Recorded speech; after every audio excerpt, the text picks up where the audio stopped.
So I'll be doing number 4. So it says four charges are located at the corners of a square, and they're located a distance apart. And then you want to find the resultant force on the orange circle, which is the positive charge.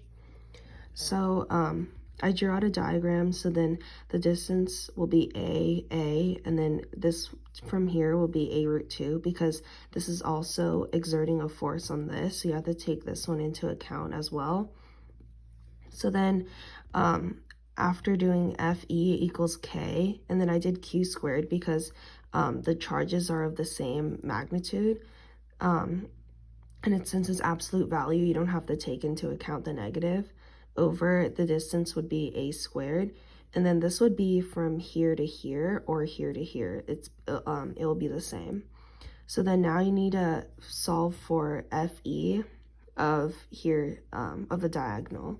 So then you do kq squared over a root 2 squared, and then you get kq squared over 2a squared. So then since it's a diagonal, this would be similar to for example, a kinematics, and you have to break this down, or forces.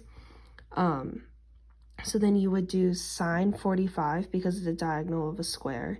So you do sine 45 times kq squared over 2a squared, which is the diagonal, to get the x component, which would be root 2 over 2 times this quantity, and then you simplify it to this. And since the x and the y are located the same, because this is a square, this would be the same as this. So then now you want to find the total forces in the x direction and the y direction. And then I set these two equal because, again, this is a square and the forces are the same.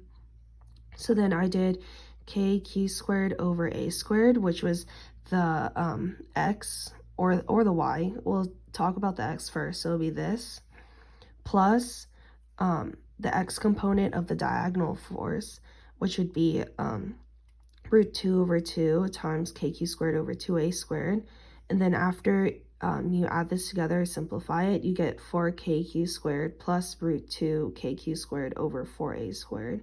So this would be the same as the y. So then now you want to find the total force on the positive. So this is a simplified diagram of what it looks like, because this is kind of hard to see or visualize. So then you have this force here and here, and this is the diagonal force. So then now you want to use Pythagorean theorem.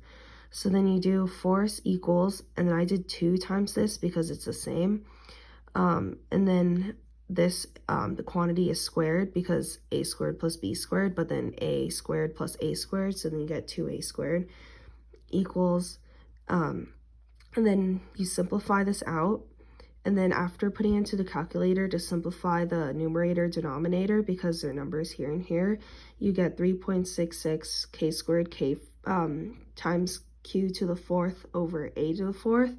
And after simplifying this, you get 1.91 times, and the unit, or I mean, it's multiplied by kq squared times a squared.